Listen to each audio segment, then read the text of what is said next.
Welcome back. We're continuing our discussion with Brad, Gary, and Michael.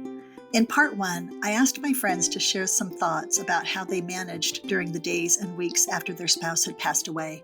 We'll pick up here with Brad's response. In those early days and weeks, what was your experience?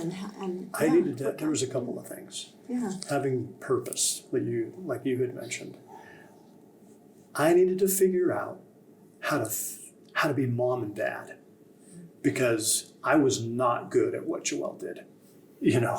I was not good.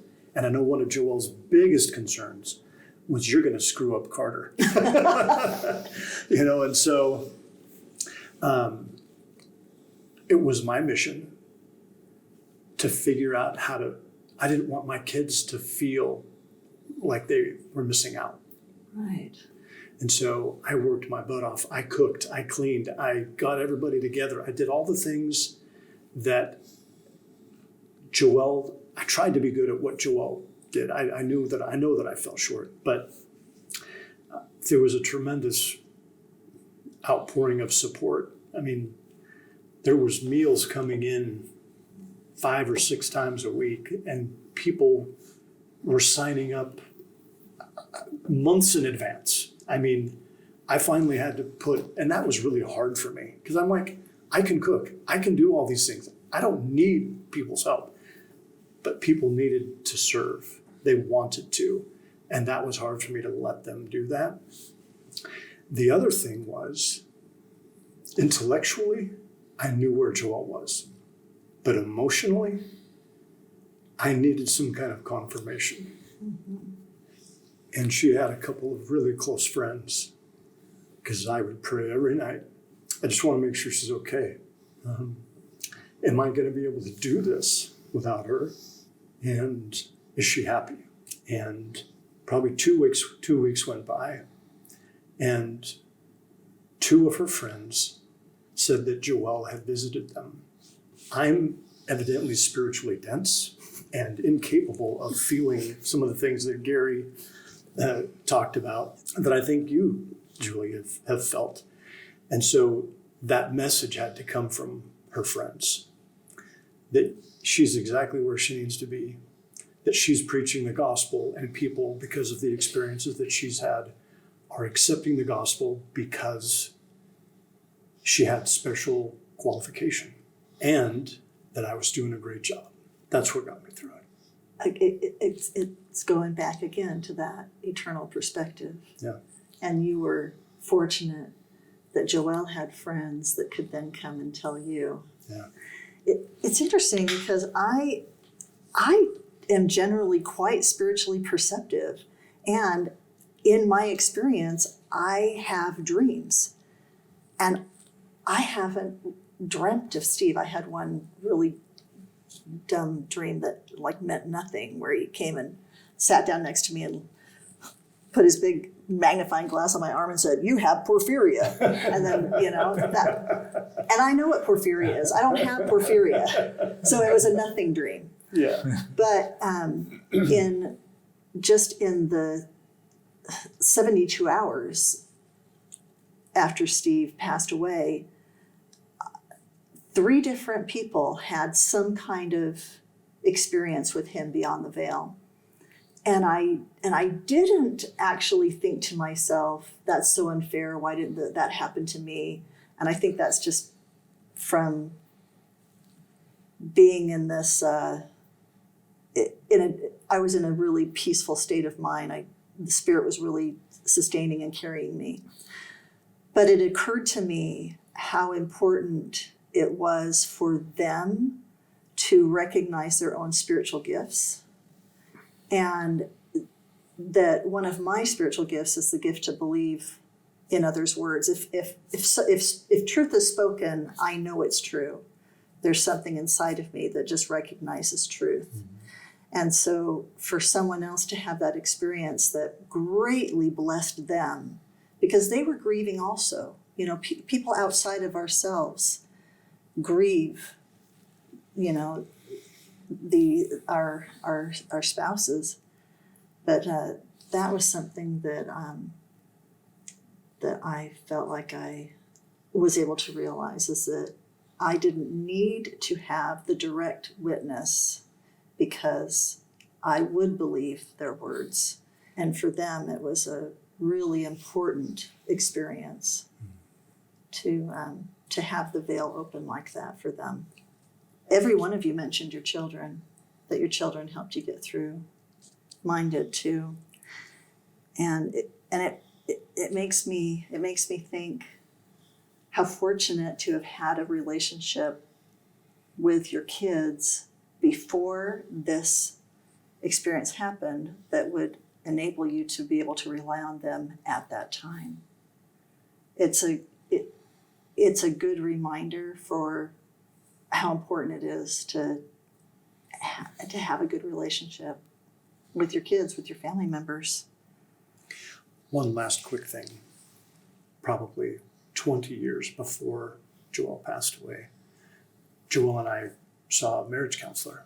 We went through some rough patches and had a therapist that helped us take our marriage to the next level.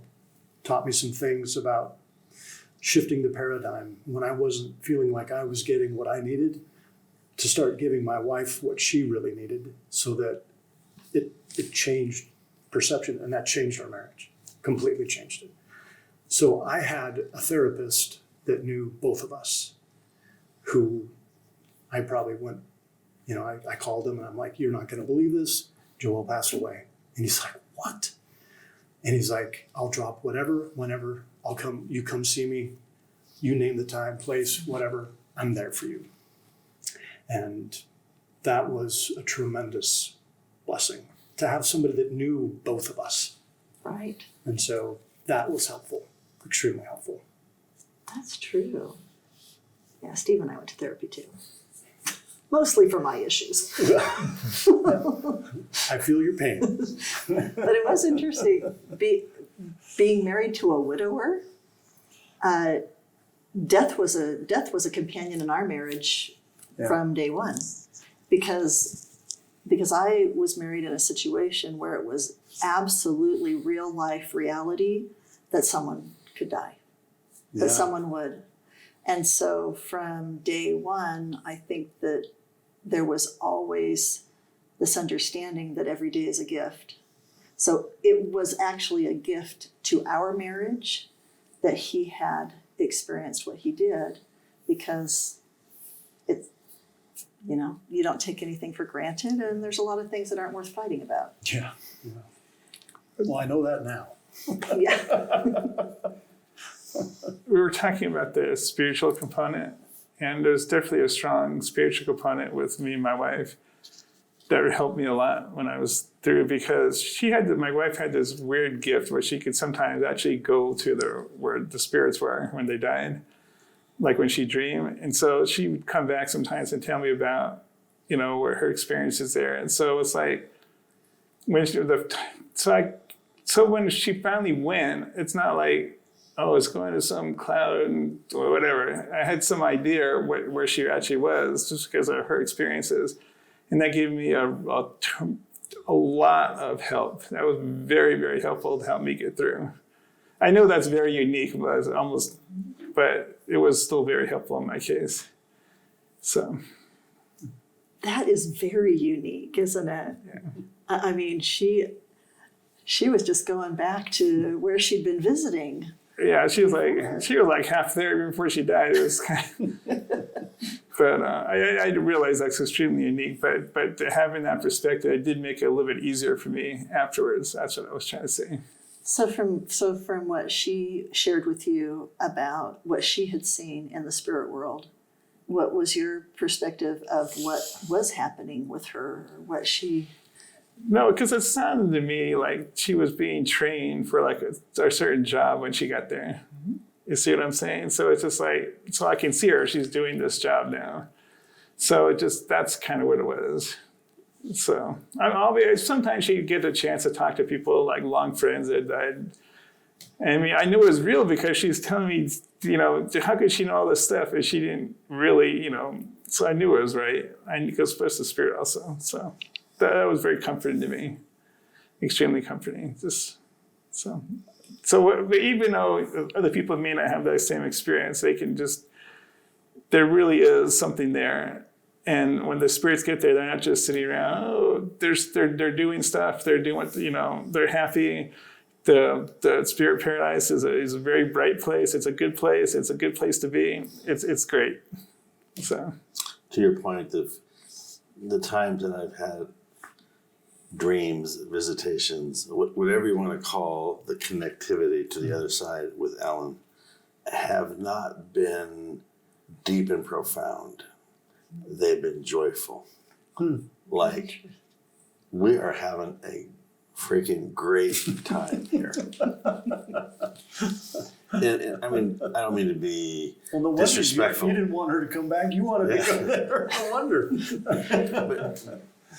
But it wasn't a solemn place. It was a place of joy.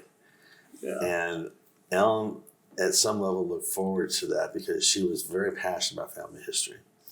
And she knew when she passed that she was going to be reunited with her grandmother Rose, my grandmother, who she adored. She wasn't too keen about connecting with my mom. But she was very keen. Mothers-in-law. She was very keen about connecting with my bio mom, who she was instrumental in me meeting before she passed. So it's not that she looked forward to going, but she said, I think when I get there, I'm going to be fulfilled. I think that's an amazing, joyful message. I mean, that is something that I can get behind that. Yeah. It's interesting that at the same time that you can feel such crushing grief and loneliness for that person, to think that they are whole. And have a purpose. Yeah. And probably if they could speak to us as directly as we are speaking now, they would probably want us to know, don't worry about me. Keep your eye on eternity, right? Yeah. Think celestial. Yeah. You'll love it here. Yeah, I'm very much at peace with where I think she is and the plan and how that's all going to play out. There's lots of things about the church and the doctrine that my testimony is not as solid as it maybe could be. But with respect to that set of principles, rocked it.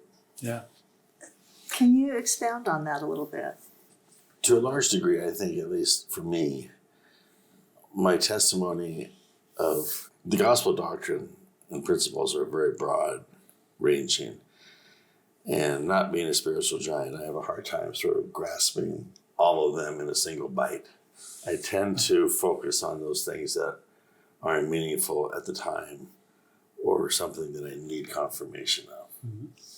So let's Completely reasonable. check the high priorities. Mm-hmm. And I believe that since I want to know, is Ellen happy? Is she safe? I have subconsciously focused on the plan of salvation.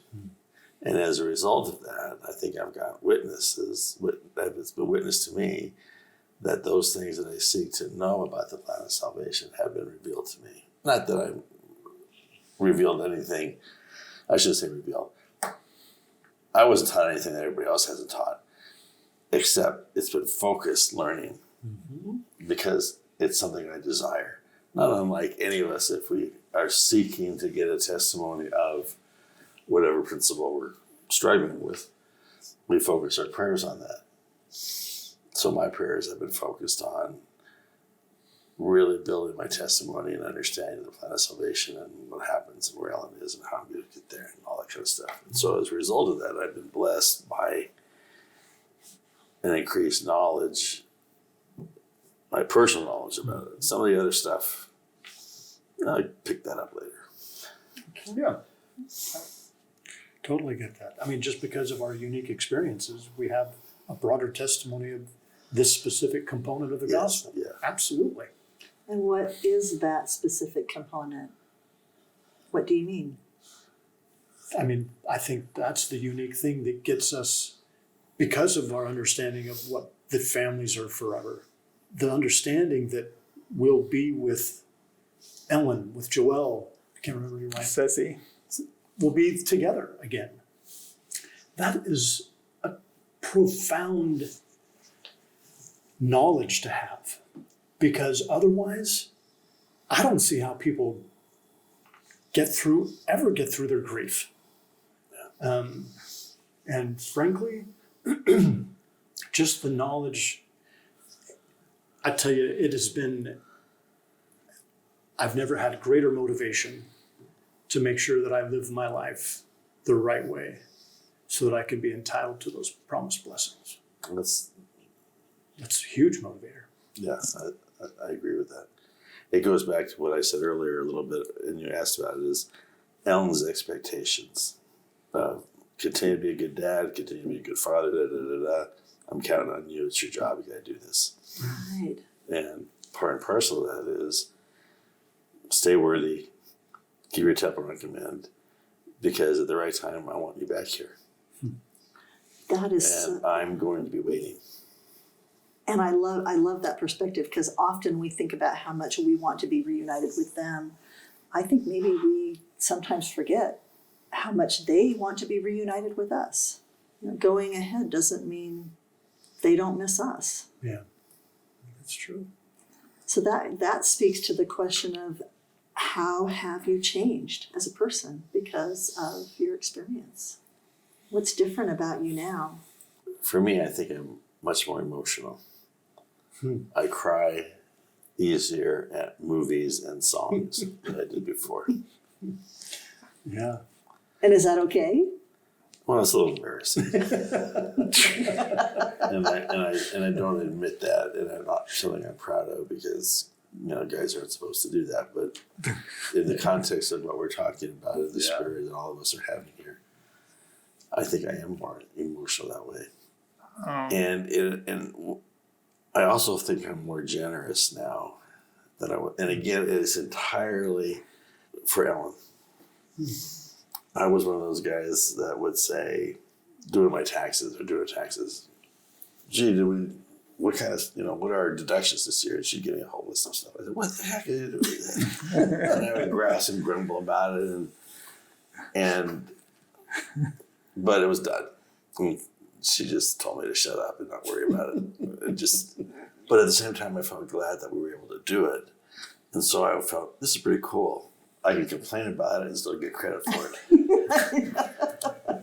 But what it's reminding me of is that to continue to support the things that she supported, in the manner in which she supported them, I do, because out of respect and love for her, and I think she would expect me to do that. Not force me to do it, but expect me, because you love me. What's the motivation? The motivation behind it's different. Yeah. It's not because you're compelled to. It's not because you're forced to. And it feels really pretty good. Oh. And I think that she's proud of me for doing that. No question. Makes me happy. Okay. As you're saying all that, like, what do I change now? I think it's not like one thing. If I think back over my life, I was kind of a mess when I first got married. Well, I wasn't a total mess, but I wasn't doing drugs. I think we're super weird, but I wasn't like always the most kindest person, that kind of thing. So there was a lot of things that she taught me over the years. She made me a much better person the time I was married to her. So even though I was a little bit rough at the beginning, I was getting bitter and bitter. So now that she's passed and I'm moving on, always like cumulative of all the things she taught me, that I'm trying to live that way now going forward. So I think obviously I still have problems, but I think I'm a much better person than it was when I first got married to her, just because everything she taught me. How to be more thoughtful of other people, how to not to get angry, how to, those kinds of things, just all the things, be more friendly, that kind of stuff. So do you feel more deliberate or intentional about it since she passed away? I think I am a little bit more deliberate. And it's partly what they were, Gary and Brad were saying, you want to come back. You want to be good so you can see with her, however you want to put that. I mean, that's But it's partly that, but I just want to be a better person so I can, because I know we talked about, because we knew she was coming. It's not like we didn't talk about this. It was always a little bit uncomfortable for me when she started getting this subject, what are you going to do when I die? And say, I don't want to talk about that. But sometimes she would force it on me, and it's just, I want to be good because I know she wanted me to be happy and she wanted me to be a better person. So maybe I'm being a little bit deliberate and trying to really put a little bit extra effort into that. So I think that's true. I think it's funny in a way. For most of our adult lives, I was an eat what you kill, hunter, gatherer. I'm going to be successful. I'm going to just knock it out. And over those 30 years, Joelle was able to knock off some of those rough edges. And one of the things that she said to me while she was still, able to really communicate clearly was, I finally got you where I want you, and now I'm gone, or now I'm leaving. Somebody else is going to benefit from it. And so, it's one of those things where she put her back into it, and it took me, I'm just one of those guys that I had to make the mistakes to learn it. And she was patient and long-suffering.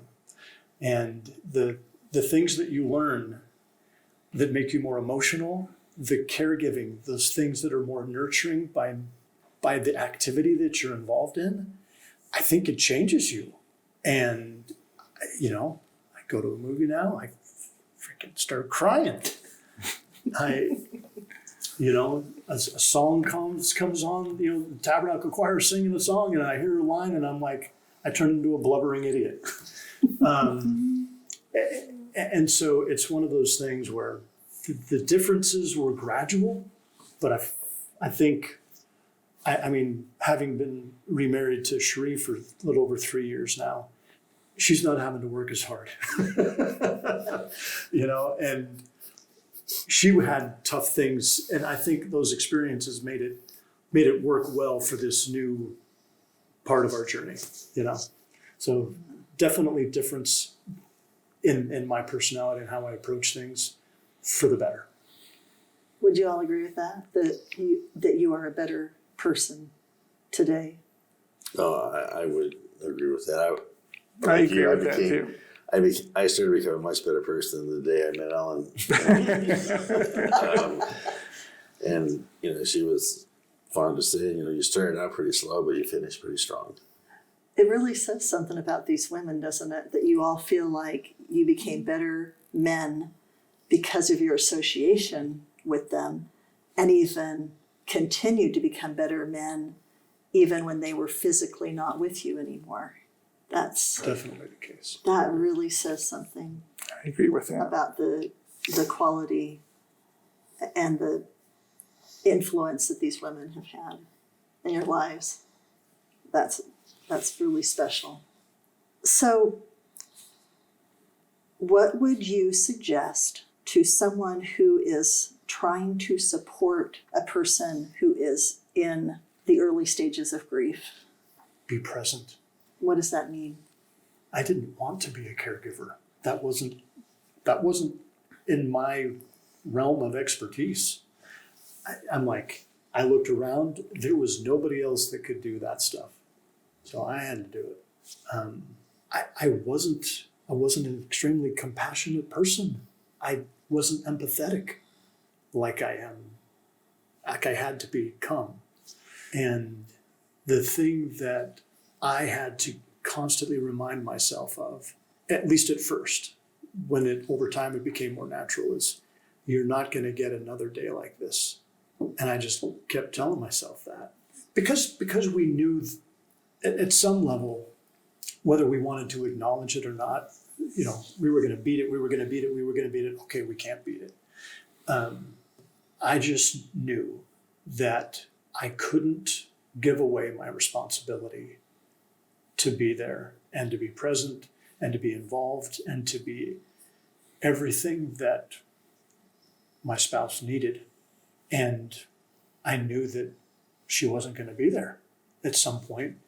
And I didn't want to regret anything. That's what I needed to keep in mind, and that's what I did. Does that resonate with both of you as well? I can relate to the not wanting to regret because we did have a lot of time. We had time to talk about everything. So even though I was surprised when she went, I don't really regret anything because it wasn't like I had something unsaid at that point. We've already said everything we need to say. So even though I was surprised, we had a couple of years to get all this stuff worked out. Yeah. So you just got to love whoever it is you're with because you don't know. I mean, even if it's an accident, just live that life like tomorrow, just so you don't have anything unsaid when time comes and you don't regret it. Just do your best. I like that. You and I have talked about this and all the stupid things that people say. And I'm going to give them a little bit of slack and say that they were well-intentioned. I'm not sure I believe that entirely. But you're a different person now. I'm going to be generous. And since someone's passed, I've known some people who have lost adult kids or whatever the situation might be, and not knowing their situations particularly closely, I would just say, hey, Jim, I don't know what to say, but I just wanted to call and tell you that I'm saying something. Mm-hmm. And if I can help in any way, I mean, again, a little bit of a hollow thing, but sincere in the sense that, oh, don't worry, Julie, you're going to find somebody really quickly. How does that make you feel? Yeah. Right? Or the one, the Lord just needed her on the other side more than he's needed here. I would have loved to just deck that person. Boom. Bam, right on their back. Right. That's not the kind of crap I need. Yeah. How dare you? I would rather someone just put their arm around me and say, I really don't know what to say, but I want you to know I'm thinking about you. Yeah. And I'm good with that. So what you're saying is you don't need someone to explain the situation. You don't need someone to have something brilliant to say to make you feel better. What you really need is... You know what I really needed? I didn't get a lot of. It's just to be around other people. And that would have been really nice. They don't have to say anything. Just come over and just spend time with us. Just whatever. I would have really appreciated if people had been more like that. So I'm just... That was something that my son Ben actually brought up, because the day that he found out his dad had passed away, his wife had the presence of mind to call a friend of his and just asked him to come and be with him. And so this friend, this young 21-year-old young man came with a big bag of all kinds of junk food, and they sat and played. That's what I would have liked. What I really would have liked for them to just act normal. Don't have to show me a lot of sympathy. Yeah. Let's just do something normal together. I think that would have been really helpful. Yeah. And my children were pretty good at that, but other people not so much. But if everyone had been, that would have made it a lot easier. I had a buddy, we went on a fishing trip. We just went fly fishing for a couple of days. That was 2 months later kind of thing. Yeah. And he's like, hey, I got a great idea. Let's go fishing. So we went to Montana and went fly fishing. It was awesome. It was a break. I didn't have to think about stuff. Right. You could step away from your 24/7 reality in your head. Yeah. And just enjoy something different. Earlier we were talking about distraction. That's kind of like a distraction. So if you're not talking about it, for me that would have been really nice. Because like when my children, like my son, especially my older son, we just do regular stuff. It's just, let's watch a movie together. Okay, let's do that. Whatever it was, that's helpful. Because I'm not really thinking about it, but we're doing nice stuff. I think I like that. Fishing, whatever it is. Yeah, and if you feel like talking about it, you'll talk about it. Right. You just don't force it. But be normal. Normal is a good thing. Because you're lacking normal. Exactly. Yeah, I think sometimes people are afraid that if they bring up something that you're going to fall to pieces. But maybe it's important for someone to know there's nothing you can say that is worse than what I've experienced. And if I do fall to pieces, maybe it's okay. Maybe it needs to get out.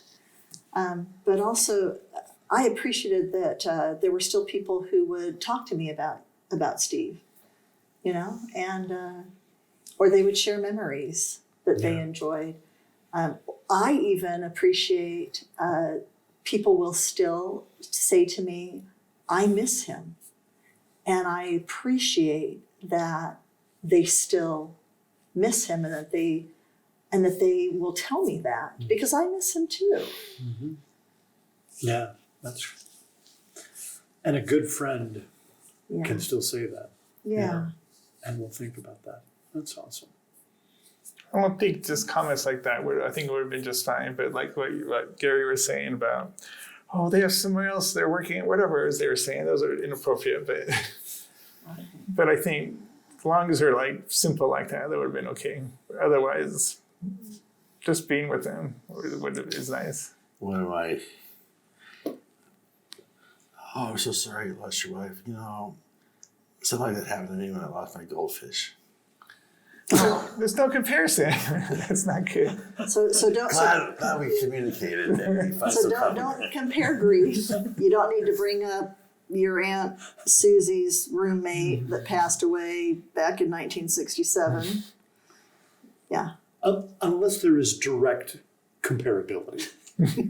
I mean, So just be there. Well, I think the direct comparability to your point is you and I had a lot of direct comparisons. I don't know her passing, but well, same way, just what you learned today. I think we have a certain license to talk about the things and express grief and sorrow amongst each other than others don't, because we're just part of the club. That's true.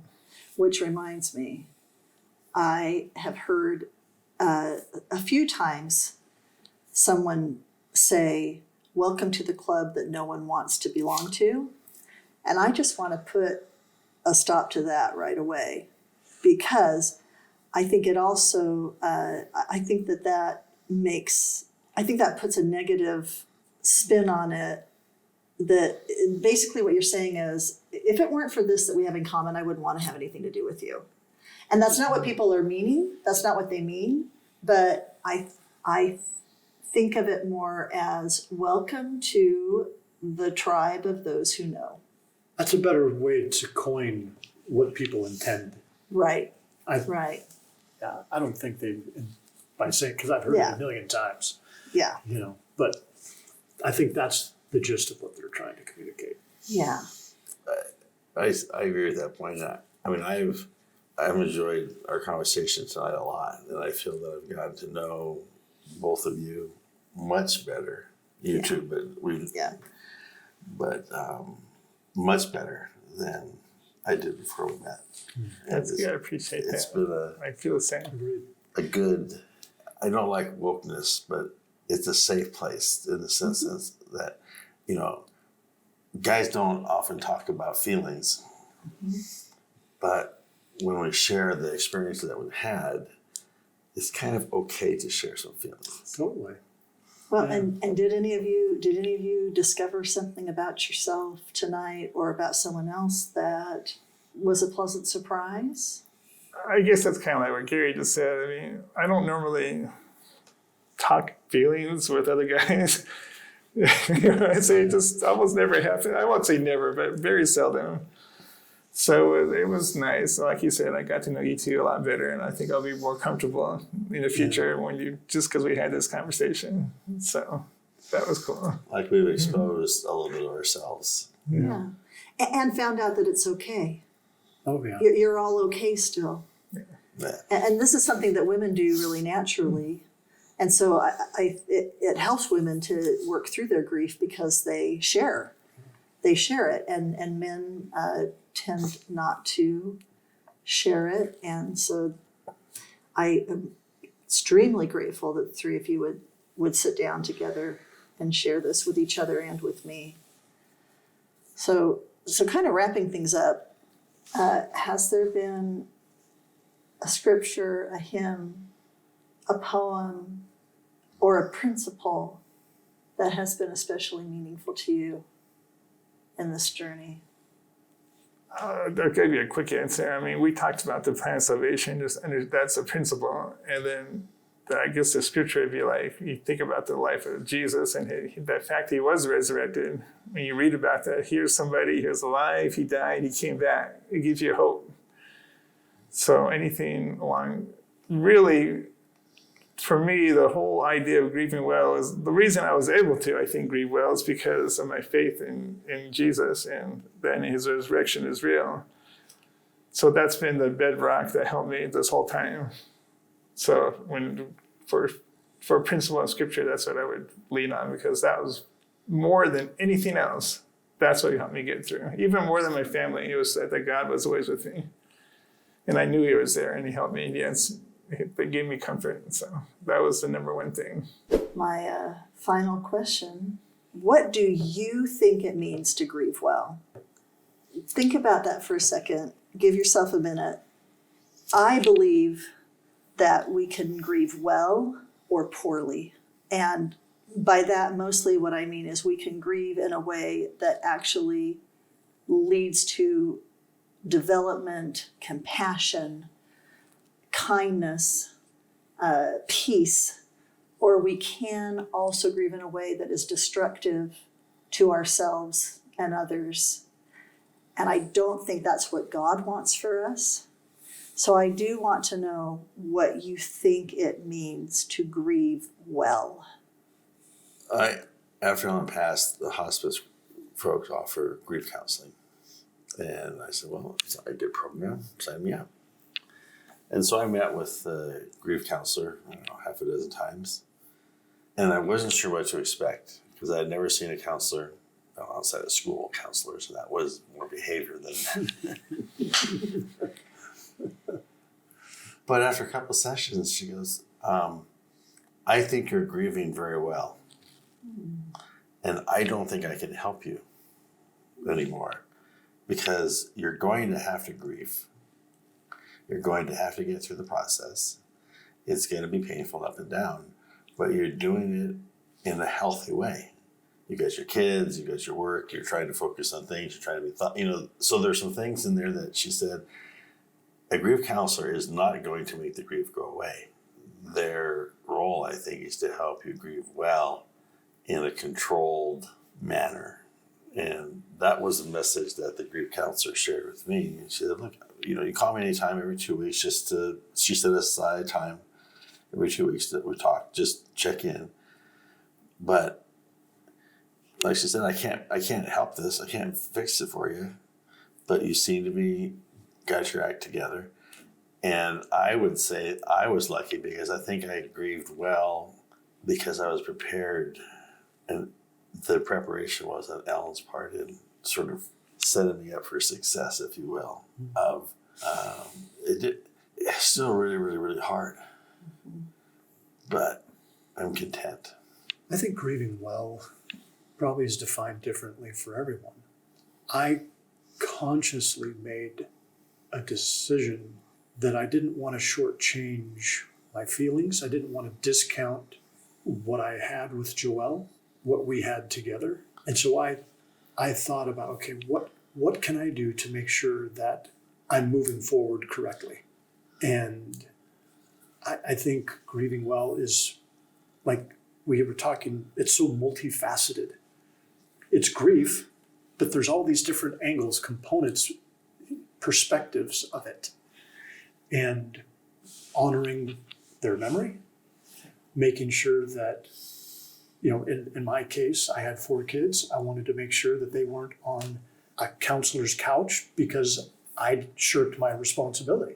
So we went to a counselor all together as a family. How old were your kids when your wife passed? Carter was 14. They were living at home? The oldest 3 were the oldest 2 were married and had 1 child. Riley was dating someone and at college, and Carter was in high school. And so we got everybody together and we had a couple grief counseling sessions together. And it was interesting. One of the things that he said is, you guys all think your mom's perfect right now. And she was. but I want you to think about one thing that she wasn't perfect in. And we all took our turn going around the room saying something. And all it did was, it just gave them an opportunity to say, it's okay to think of the good times and the bad times. Mm-hmm. And so, so we did that. We had family dinners together every Sunday. And we did all of the things that I could think of to make sure that our family was going to be strong. And because I knew that that was the most important thing to Joelle. In fact, she kept a grateful journal from when she was first diagnosed and until she couldn't write anymore. And she had a grateful journal. And I gave the kids a copy of it. And they were on there many, many times. Most of the time, they were all on there. And we also, I left Joelle's clothes in the closet for quite a while. But I told them my mom is a quilter. And so all of my kids went through and they found a piece of clothing or several pieces of clothing that reminded them of their mom. And my mom made quilts for them of Joelle's clothes. So they have those in their home. So I tried to think of everything that I could to make sure that we didn't skip a beat. So, and actually, I will be honest with you, I haven't talked about this kind of stuff about Joelle since I told Cherie about Joelle. So it's been 3.5, 4 years. And so, it's been an opportunity for me to honor her memory again. So I think grieving well doesn't necessarily end. I think you get a chance, but before I say anything else, I do know how old my kids are. They're 29 and 31. Good recovery. Anyway, I totally agree with what Brad and I can't think of anything right now. Gary said, I'm sorry. I think grieving well means you're always going to grieve at least a little bit. You're never going to forget them. You'll think about them from time to time. But being able to live your life and do the things that you need to do, taking care of your kids, or you're still doing okay at your work, when you can just do all the normal stuff and it doesn't consume you, I would consider that grieving well. So I'm not going as near as much detail, but I think that's kind of how I would define it. So just do it. It doesn't always happen, because I remember at first I had a hard time because I go to work, but it was hard to do it. But it was just for me, but it got better over time a little bit. And then for whatever reason, maybe because my son came back to live with me, that was a huge, huge help, because he was living over in Virginia, then New York, and then finally came to Kansas about maybe 4 months after my wife died, after Ceci died. So I saw a big jump right there, but I was able to, concentrate better on my work. And then when the time crunch came, I was a little bit behind, but right before our deadline, I was able to get my act together and get everything done in time. So I think for me, just try to do your daily stuff as best as you can. And if you can do that, then you're grieving well. That's for me. Thank you. Thank you. Thank you. I appreciate you mentioning that. Thank you very much. I really appreciate you sharing